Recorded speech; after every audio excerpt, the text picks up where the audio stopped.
여러분은 현재 어디서 살고 계십니까? 우리는 나이가 들면 다른 곳에 살아야 합니다. 다른 곳이라고 하면 많은 분들은 전원주택으로 가야 되나 아니면 병원 근처에 살아야 되나 이런 생각 많이 하실 겁니다. 대한민국 시니어들은 은퇴 이후 어디에서 사는 것을 희망할까요? 한국 베이비 부머를 대상으로 노후에 희망하는 주거 형태를 물어본 결과 76.1%가 현재 살고 있는 집에서 살겠다고 답했습니다. 변화를 싫어하고 오래 살아 정든 집에서 계속 지내고 싶어하는 경향을 알 수 있는데요. 다른 주택으로 이사하겠다고 응답한 경우도 20.4%를 차지하였으며 장래의 간병에 대비하여 노인 전용 주거시설에서 살고 싶다고 응답한 사람들도 있었습니다. 은퇴 후 어디에서 살 것인가는 기본적인 의식주 생활에 포함되기 때문에 은퇴 생활에서 매우 중요한 문제입니다. 보통 사람이 중년에서 노년으로 넘어가는 시점에는 이사를 한 번 간다고 합니다. 오늘은 노후에 새로운 집을 선택할 때 반드시 고려하셔야 할 6가지를 소개해 드리겠습니다. 첫 번째는 최소 10평 미만의 집은 피해라입니다.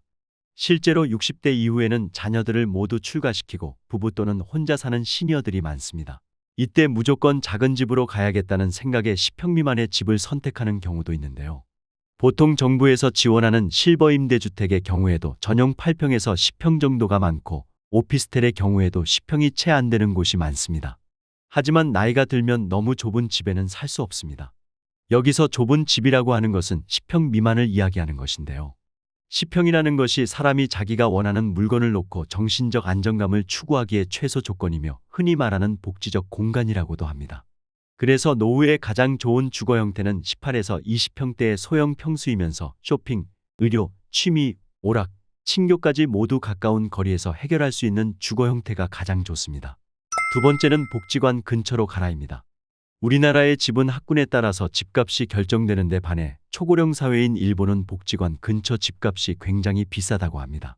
복지관 근처에서 많은 노인들이 좋은 서비스를 받기 때문에 복지관 근처에 좋은 집이 많고 집값도 비싸다고 하는데요. 나는 아직 복지관 다닐 나이는 아니야 라고 생각하시는 분들이 계실지 모르겠습니다. 하지만 지금이야 근처에 친구들도 있고 아직 왕성하게 일하시는 분들도 계시겠지만 나이 들면 들수록 우리가 사는 곳에서 배움과 즐거움을 찾기는 힘든 것이 사실입니다. 그러다 보니 나중에는 어디에서 가장 많은 시간을 보내게 될까요? 바로 복지관입니다. 그 이유는 복지관 안에는 교육과 돌봄이 있습니다. 그뿐만 아니라 먹는 것까지 해결이 됩니다. 좋은 영양사도 있고 밥도 비싸지 않고 거기다가 각종 양질의 교육들이 너무 많습니다. 자원봉사할 것들도 있어 보람도 느낄 수 있습니다. 시설도 굉장히 좋으면서 국가가 끊임없이 지원을 하고 관리까지 하며 전문가가 수시로 와서 교육도 해줍니다. 나이 들어 이런 집결된 서비스를 받을 수 있는 곳은 복지관 말고 찾기 힘듭니다.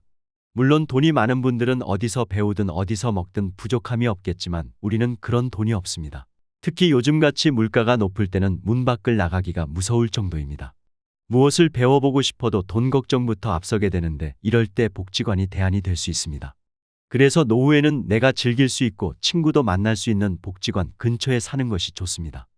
세 번째는 병원이 30분 이내에 있는 집을 선택해라입니다. 가까우면 가까울수록 좋은 것이 병원이지만 제가 특히 30분을 강조하는 이유는 우리가 기초 의료 서비스에 접근하기 위한 최단 시간이 30분이기 때문인데요. 정말 위급한 상황을 제외하고는 30분 이내에 병원에 갈 수 있으면 됩니다. 요즘 의료시설이 잘 되어 있어 지방 몇몇 곳을 제외하면 보통은 30분 이내에 병원이 있습니다. 노후에 집을 선택할 때는 병원이 가장 우선순위가 되어야 하는데요. 중년을 넘어가면서 건강에 대한 이슈가 굉장히 커지게 됩니다. 아무리 몸 관리를 잘한다고 해도 70이 넘어가면 병원을 밥 먹듯이 가게 됩니다. 건강한 분이 잘 없습니다. 그럴 때 가벼운 병은 가까운 곳에 가서 치료를 한다고 하지만 중병이나 장기질환들, 만성질환들이 계속 발생하게 되면 큰 병원을 많이 이용할 수밖에 없습니다. 그래서 질병에 대한 관리가 가능한 곳이 30분 이내에 갈 수 있는 것이 가장 좋습니다. 네 번째는 자녀와 살아야 한다면 가치보다는 근처를 선택해라입니다. 우리는 자녀와 살고 싶지 않지만 어쩔 수 없이 함께 살아야 하는 상황이 올 수도 있습니다. 많은 시니어분들이 사별을 경험할 때 이사를 생각하게 된다고 합니다. 사별을 경험하게 되면 내가 몇십 년을 살던 내 집이 갑자기 공허하고 무섭기 시작합니다. 또 한 가지는 집이 너무 관리하기에 크고 어렵습니다. 그래서 그때 집을 좁혀가거나 아니면 자녀들이 가까이 있는 쪽으로 옮겨가시는 분들이 많이 계십니다. 이때 우리가 반드시 생각해야 할 것이 있습니다. 부모와 자녀가 함께 살면 주거비나 식비의 부담이 줄어들고 외로움은 어느 정도 해소될 수 있으나 사위나 며느리와의 관계에서 오는 새로운 인간관계 스트레스가 생길 수 있다는 것입니다. 따라서 자녀와 함께 살아야 한다면 함께보다는 근처에서 사는 것이 가장 이상적입니다. 손주가 어렸을 때는 손주를 돌보는데 손을 보태거나 성장을 지켜보며 삶의 활력을 얻는 것도 좋습니다. 이렇게 자녀와는 적절한 거리를 유지하는 방법이 노후 생활에서 스트레스를 최대한 줄이면서 현명하게 지내는 방법입니다. 다섯 번째는 근처에 공원이나 산책로가 있는 집을 선택해라입니다. 스포츠나 산책 등에 참여하는 비율이 2014년 10.2%에서 2017년 16.6%로 증가하여 65세 이상 시니어들의 야외 활동 참여가 점차 증가하는 추세입니다. 즉 노년기에는 늘어난 시간적 여유를 이용하여 산책이나 가볍게 운동을 할 수 있는 공원 또는 산책로가 주변에 있는 주거 환경이 좋은데요. 노년기가 되면 활동성이 떨어지고 야외 활동을 적게 하게 됩니다. 하지만 나이가 들수록 적당한 야외 활동을 하여 신체 활력을 증진해야 하는데요. 동네 주변의 산책은 신선한 공기, 자연의 아름다움을 느낄 수 있어 심혈관 건강 증진뿐만 아니라 노인 우울증 예방에도 아주 좋습니다. 여섯 번째는 노후용 집은 따로 있다입니다. 우리가 집을 소유하고 있으면 재산세 관리비 같은 여러 가지 유지비용이 발생하게 됩니다. 신혼이나 20, 30대에 산 집이라면 30년 이상이 지난 건물이 되는데요. 여기서 반드시 한 가지 확인해 두셔야 할 부분이 있습니다. 바로 노후에 내가 이 집을 매매한다면 얼마나 받을 수 있는지 금액을 미리 파악해 두는 것입니다.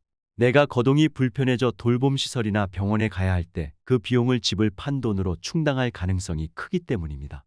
내가 가지고 있는 금융자산이 적으면 자택매매를 고려하지 않을 수 없게 됩니다. 나이 들어 갑자기 닥칠 수 있는 상황들을 대비하는 것이죠. 그리고 현재 사는 집이 너무 오래되었거나 나에게 너무 크고 관리하기 어렵다면 노후용 집으로 이사하는 것을 권하고 싶습니다. 노후가 되면 다리에 힘이 줄어들기 때문에 너무 크고 넓은 집은 집만 될 뿐입니다. 젊고 아이들과 있을 때는 크고 넓은 집이 좋지만 혼자 혹은 둘일 때는 청소도 힘들 뿐 아니라 잡동사니들이 쌓이기 때문에 작은 집이 좋습니다. 노후용 집은 익숙함도 좋지만 그보다는 편리성이 중요한데요. 지하철역이나 마트, 병원 같은 편의시설은 가까울수록 좋습니다. 또한 작은 집이라 해도 부부 각자가 독립적으로 사용할 수 있는 방이 각각 있는 것이 좋습니다. 나중에 정말 나이가 들어서 우리가 수족을 움직일 수 없는 순간이 오게 됩니다. 그때는 우리가 요양병원이나 요양원을 가든지 자식들과 함께하는 순간이 오겠지만 내가 60세 이후에 이사를 할 때는 나만의 기준과 우선순위를 정하고 내가 살 마지막 집이라는 생각을 가지고 선택하시는 것이 좋습니다. 워낙 집이라는 것은 사고 파는 것이 쉽지 않다 보니 다시 돌아오기가 어렵기 때문입니다. 그러니 은퇴 이후에 주거지를 결정할 때는 이주의 목적을 명확히 하고 타인의 기준보다는 나를 기준으로 선택해 보셨으면 좋겠습니다. 오늘 내용 도움이 되셨나요? 도움이 되셨다면 주변 지인분들께도 오늘 영상 많이 공유해 주시고요. 저는 다음 시간에 시니어분들께 더욱더 도움되는 정보로 다시 찾아오겠습니다. 오늘도 끝까지 시청해 주셔서 감사합니다.